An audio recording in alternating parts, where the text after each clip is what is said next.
Salut, c'est Gaki-san, j'espère que tu vas bien. Aujourd'hui, on se retrouve sur une petite vidéo achat manga. On va faire assez vite parce que j'ai pas mal de choses à te dire. Quelques petits achats juste ici, on va rentrer dans les détails. Surtout, reste bien jusqu'à la fin de la vidéo. À la fin, j'ai pas mal de petits trucs à te dire. Surtout qu'on va parler d'un concours qui se passe sur mon Insta. Au moment où je te parle, il est déjà là.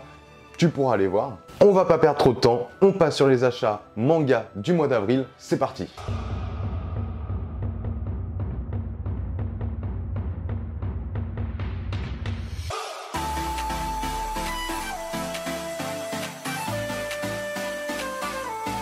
On commence cet achat manga avec le tome 14 de The Quintessential Quintuplé de chez Pika Édition, le tome 14 étant le dernier. Je connais enfin la fin de The Quintessential Quintuplé. Ultérieurement, je vous en ai déjà parlé. L'histoire de Quintuplé, on sait dès le début que notre protagoniste va se marier avec l'une des 5, mais on ne sait pas laquelle. Il va y avoir une mise en avant des quintuplés, une très belle histoire, une très belle découverte et un bon développement de chaque quintuplé. Comparé à notre protagoniste, je trouve que ça peut être considéré comme un défaut. Je trouve que notre protagoniste est assez plat, mais ne rentrons pas dans les détails. Je connais la fameuse quintuplée et ça fait plaisir. On continue avec le tome 1 de The Quintessential Quintuplé, toujours chez Pika Édition. C'est le tome couleur qui est apparu au même moment que le dernier tome de la série. Il est prévu qu'il y ait une sortie des 14 tomes en version couleur. J'ai regardé un petit peu, ça serait tous les 2 à 3 mois grand maximum. Je pense pas du tout me prendre cette édition-là, même si je pense que vraiment elle est incroyable au vu des quintuplés, des petites différences qu'elles ont, ne serait-ce qu'au niveau des couleurs de cheveux. Finalement, on se rend pas compte forcément en noir et blanc, mais le côté couleur aide vraiment, je pense, au lecteur de s'imprégner de l'œuvre et de voir les petits détails que moi, par exemple, en tome noir et blanc, j'ai pas vu. J'aurais kiffé commencer la série avec le tome couleur. Si jamais vous ne connaissez pas The Quintessential Quintuplé, soit attendez, soit prenez la version couleur au fur et à mesure où elle va sortir, mais je pense que c'est vraiment le bon plan de commencer l'œuvre avec le tome couleur. Au cas où, n'hésitez pas, moi je l'ai pris pour la collection, histoire d'avoir un tome en couleur. Je prendrai pas la suite, 2 fois la série avec 14 tomes. Financièrement, ça me fait un peu suer. Je vais quand même vous montrer une petite planchette, histoire de vous donner une idée de comment ça rend en couleur. Tac, vous avez juste ici la toute première page. Honnêtement, je trouve que le rendu est vraiment joli, donc vraiment n'hésitez pas, si vous ne connaissez pas, c'est le moment de commencer The Quintessential Quintuplé. On enchaîne avec le tome 3 de la Perfect Edition de Dragon Ball de chez Glénat. Comme je vous ai déjà dit, je prends de temps en temps un tome de la Perfect Edition de Dragon Ball. J'ai envie d'avoir la série Dragon Ball dans ma mangatech, mais financièrement, ça me fait un peu suer. Je connais la série, j'ai vu l'animé, je l'ai vu je ne sais pas combien de fois étant plus jeune. Donc je prends le temps, je me fais mon petit kiff de temps en temps. La version Perfect est vraiment très stylée, elle est ultra quali. Je suis vraiment content de l'avoir et je veux vraiment cette version pour ma mangatech. Donc je prends au fur et à mesure. C'était Dragon Ball, le tome 3. On va parler d'une nouveauté de chez Pika Édition, A Couple of Cuckoos. Je sais pas si je le dis bien. J'ai lu le tome 1 et le tome 2, je l'ai pas encore lu, ça ne saurait tarder. J'ai été agréablement surpris par le tome 1, il m'a beaucoup plu. On est sur de la romance. Pour vous faire le petit speech assez rapidement, on a 2 enfants qui ont été échangés à la naissance.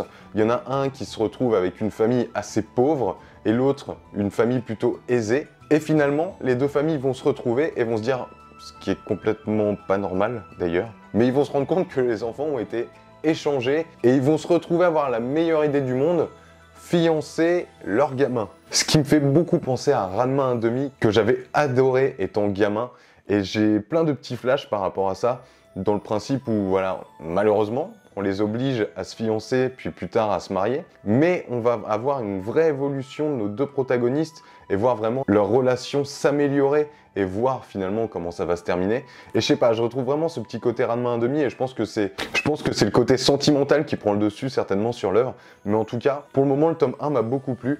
À voir avec la suite. Je sais pas combien il y a de tomes de prévus. Je sais pas si c'est terminé au Japon, je pense pas. Si jamais vous avez la petite réponse, je veux bien la voir dans les commentaires, ça m'aiderait beaucoup, merci. Mais j'ai vraiment été conquis, donc n'hésitez pas si vous voulez une romance vraiment sympa. A Couple of Cuckoos, si je le dis toujours aussi bien, le tome 1 et 2. On enchaîne avec une dinguerie, Sexy Cosplay Doll, le tome 3 de chez Kana. J'avais fait une petite vidéo où je découvrais le tome 1, je ne sais même plus si je découvrais le tome 2, il me semble que non, c'était juste le tome 1. Bref, Je découvrais le tome 1, je m'attendais à rien, et en fait c'est une dinguerie. Le côté romance est vraiment très très stylé, le côté cosplay est ultra agréable à découvrir, alors que sur le papier, le cosplay ça m'intéresse pas du tout. Mais avoir les petites technicités, en plus d'avoir cette relation de notre duo que je trouve vraiment trop bien, elle est ultra douce. On va avoir forcément du ecchi, du fanservice, parce qu'on parle de cosplay, on va parler de mensuration, tout ça. Mais c'est ultra intelligent en termes de ecchi, et c'est vraiment un des gros points forts pour moi. J'aime pas forcément le fanservice gratos, et là, bah ouais, on a un mec qui va prendre ses mensurations, il a pas trop le choix, ça reste un mec, il est gêné, mais c'est mature, c'est une réaction normale, même si Marine, la nana qui va l'accompagner, est un peu sur le papier olé olé, elle a vraiment elle a vraiment un développement, elle a vraiment des sentiments, elle cherche vraiment quelque chose, et j'arrête pas de dire vraiment là, les deux protagonistes sont ultra qualitatifs, et on s'attache énormément à eux, donc c'est vraiment un énorme point fort. Si vous avez la flemme de lire Sexy Cosplay Doll, vous pouvez retrouver sur Crunchyroll toute la saison 1 de l'animé. Par contre, ça porte pas le même nom, c'est My Dress Up Darling.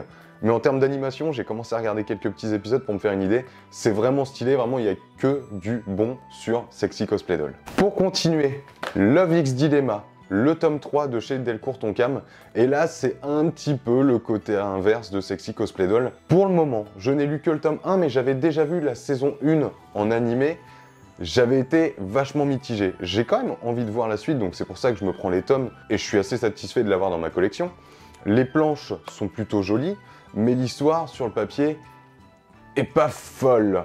À voir avec la suite, je vous refais le petit speech, c'est un gars qui est amoureux de sa prof, il va un jour faire une soirée avec ses potes, va se retrouver avec une nana, avec cette nana, ils vont avoir une relation sexuelle, et son père, au protagoniste, va se marier avec une femme, et il s'avère que cette femme a 2 enfants, la nana avec qui il a une relation sexuelle, et la prof.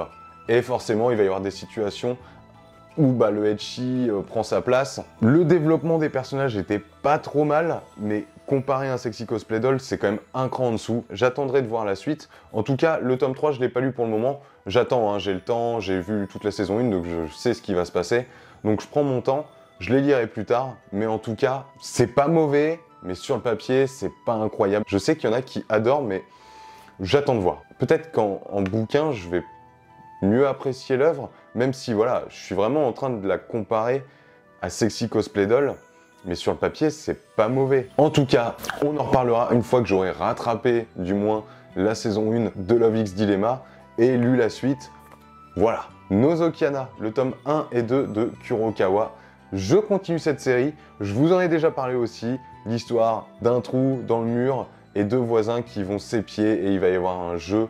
Ça va être très porté sur le sexe, à ne pas mettre dans n'importe quelle main. On est vraiment au moment où on passe entre le ecchi et le hentai, on est vraiment au milieu. Mais il s'avère que les personnages sont ultra attachants, même si un peu plus plats que certaines œuvres. On sait quand même pourquoi on lit et on regarde ce manga, mais vraiment, au fur et à mesure des tomes, moi j'ai envie de savoir la fin, j'ai envie de voir si les voisins ils vont finir ensemble en fait. Donc je vais pas trop rentrer dans les détails, on en a déjà parlé. J'ai pris le tome 5 et 6 de Nozokiana et je compte bien, je pense, prendre toute la série. Shigahime, le tome 2 de chez Mangetsu. J'ai lu le tome 1, j'avais eu ce moment où j'avais envie de passer sur de la lecture un peu sombre, un peu d'horreur, donc je me suis laissé tenter. J'étais vraiment content de ma lecture du tome 1. Le tome 2, pour le moment que je vous présente ici, je ne l'ai pas lu. On parle de vampires, on va pas trop rentrer dans les détails, mais voilà, on a un protagoniste qui va rencontrer un vampire, ce sera une femme, et il va devenir son familier, et là ça va un peu dégringoler, ça va partir à droite à gauche. Et vraiment, le tome 1, très bonne lecture, j'attends de voir la suite, donc il faut que je lise le tome 2 forcément, voir où ça va nous amener. Je n'ai pas non plus le nombre de tomes sortis au Japon, je sais pas si ça va être une série très longue, sur le papier je dirais que non. C'est pareil, n'hésitez pas à le mettre en commentaire au cas où ça répondra à ma question, je vous remercie d'avance encore. Mais voilà, c'était le tome 2 de Shigahime. On arrive petit à petit à la fin de la vidéo. Avant d'arriver à la fin de la vidéo, à la fin des achats manga, à la fin de tout ce que j'ai besoin de vous dire, n'hésitez pas à vous abonner, ça me ferait ultra plaisir et je vous en remercie d'avance. On continue avec Criminel Fiançailles, le tome 2 de chez Pika Édition, que j'ai toujours pas lu et je n'ai toujours pas lu le tome 1. Alors je vais me détendre au niveau de mes achats par rapport à cette œuvre-là, il faut vraiment que je prenne le temps de lire ce manga. Ça avait l'air d'être vraiment sympa, d'être une romance un peu basée sur les Yakuza, donc je me suis pas trop spoil, je vais pas trop rentrer dans les détails parce que je les ai pas. Tout simplement. On en reparlera, est-ce que je ferai une découverte manga? Peut-être. Est-ce que j'en parlerai sur Instagram? Certainement. Donc n'hésitez pas à aller voir mon Instagram, mais ça je vous en reparle en fin de vidéo de toute façon par rapport au concours. On continue cet achat manga avec le tome 7 de Blue Lock de chez Pika Édition. Je suis très en retard sur Blue Lock, je crois que je le dis à chaque fois que je présente Blue Lock. Je prends les tomes au fur et à mesure parce que vraiment Blue Lock c'est trop bien. Je sais très bien ce que j'achète, je sais que je suis sur quelque chose d'assez stylé. Donc j'ai pas de crainte. Je crois que je me suis arrêté au tome 3 ou au tome 4. Il faut que je regarde sur mon application parce que je me perds à force de lire à droite à gauche différentes œuvres. Blue Lock, c'est très stylé. Les planches sont incroyables. L'animé va sortir sur l'année 2022 de toute façon, donc ça va être le feu. C'est sûr, ça va être une dinguerie. N'hésitez pas à lire Blue Lock. On est sur un mélange de football et de Battle Royale. Battle Royale et football, ça ne peut que fonctionner.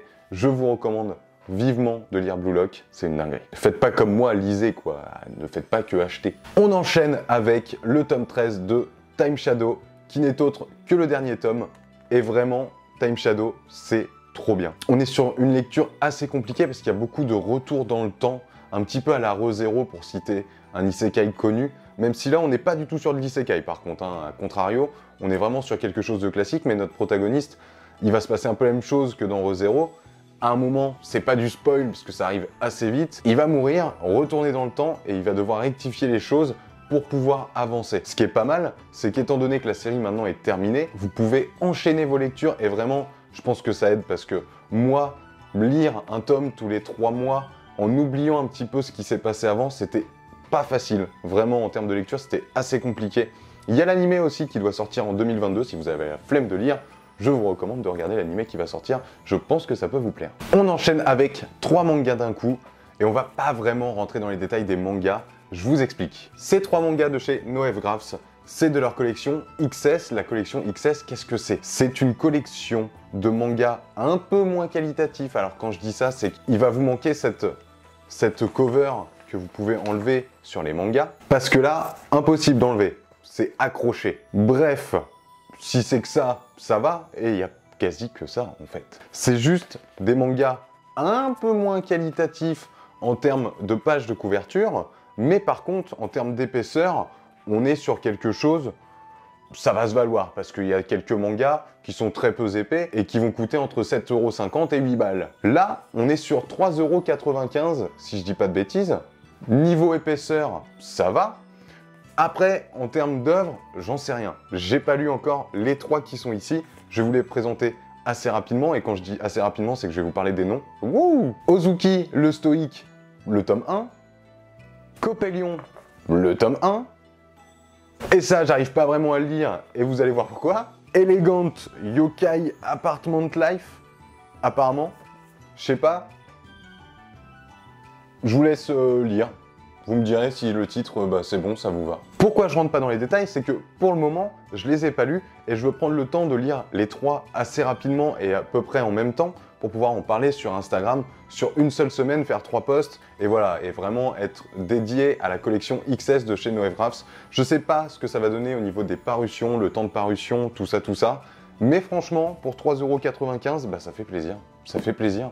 Ça fait surtout plaisir à mon portefeuille finalement. On termine cet achat manga avec le tome 2 de Darling in the Franxx par Delcourt Tonkam. J'ai lu le tome 2, j'ai été assez emballé. Le tome 1 m'avait beaucoup plu, il faut savoir, je me répète comme à chaque fois, mais j'aime pas du tout ce qui est manga avec des mechas. Je voulais me laisser tenter parce que je sais que Darling in the Franxx ça fait beaucoup de bruit. J'avais pas forcément envie de le regarder en animé, je me suis dit je vais attendre la sortie manga pour pouvoir le lire tranquillement et me faire mon propre avis. Mon avis a été assez positif avec le tome 1. Le tome 2 reste assez positif, même s'il y avait pas mal de mechas, mais c'est normal, c'est un manga de mecha et j'ai un peu de mal. Bref, le ecchi est peut-être un peu trop apparent à mon goût, mais pour le moment, ça marche. Je sais qu'il n'y aura pas énormément de tomes, donc ça va y aller, je pense que je vais me faire toute la série. Maintenant que j'ai terminé cet achat manga, avant de vous laisser, j'ai quelques petites choses à vous dire. Premièrement, la semaine prochaine, il n'y aura pas de vidéo. Il n'y aura pas de vidéo parce que je travaille sur ma prochaine Gaki analyse qui sera la Gaki analyse numéro 3. C'est des vidéos qui me prennent beaucoup de temps et j'avoue que les autres types de vidéos me prennent beaucoup moins de temps.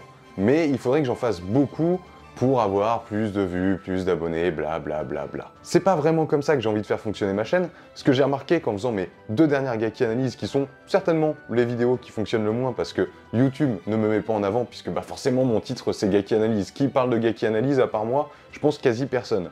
Par contre, ceux qui parlent d'achat manga, là on est beaucoup. Je vais garder les achats manga parce que c'est important pour moi de vous en parler et je trouve ça cool parce que c'est une vidéo où j'ai moins le besoin d'écrire et je peux y aller un peu plus YOLO et avoir des discussions avec vous plus simples dans les commentaires. Je vais garder pas mal de petites vidéos comme ça qui sont faciles pour moi à faire et ça me permet de discuter avec vous, mais je veux absolument garder mes Gaki analyses qui sont plus techniques et ça me plaît énormément. Tout ça pour vous dire que je me permets de vous mettre la petite Gaki analyse, je crois que c'est ici, je sais jamais. Je vous mets la dernière Gaki analyse si vous voulez la découvrir, ça me ferait ultra plaisir. Donc, pas de vidéo la semaine prochaine, j'ai pas mal de taf pour la Gaki analyse numéro 3. Et on va clôturer avec, effectivement, mon concours sur Instagram. Ça fait un petit peu plus d'1 an que je suis sur Instagram. J'ai rien fait pour les 1 an, j'ai juste remercié sur Insta. Et j'ai envie de faire un petit concours. Et ce petit concours, c'est pour gagner une petite figurine de Tanjiro. Peut-être que ça aura un rapport d'ailleurs avec ma Gaki analyse numéro 3. C'est un énorme spoiler que je viens de vous sortir, mais c'est pas grave. Pour la gagner, c'est ultra simple. Vous allez sur mon Instagram que je vous mets juste à côté, gakisan.manga. Juste derrière, vous allez retrouver le post, de toute façon, qui est tombé ce matin. Il vous suffit en commentaire, en étant hyper respectueux, et je vous en remercie, de taguer 3 personnes, de me mettre dans votre story. N'hésitez pas à aller sur mon Insta et participer à ce concours, ça me fait plaisir. Je suis pas un grand fan de faire énormément de concours, c'est pas mon truc. Mais là, ça fait plus d'1 an que je suis sur Insta, j'ai commencé YouTube il y a plus de 6 mois à peu près. Ça me fait plaisir, je vous fais cadeau de cette figurine. N'hésitez pas à vous abonner, à laisser votre commentaire. On se retrouve assez rapidement pour la prochaine vidéo qui sera la Gaki analyse numéro 3. Encore merci d'être autant présent. On se retrouve pour une prochaine vidéo.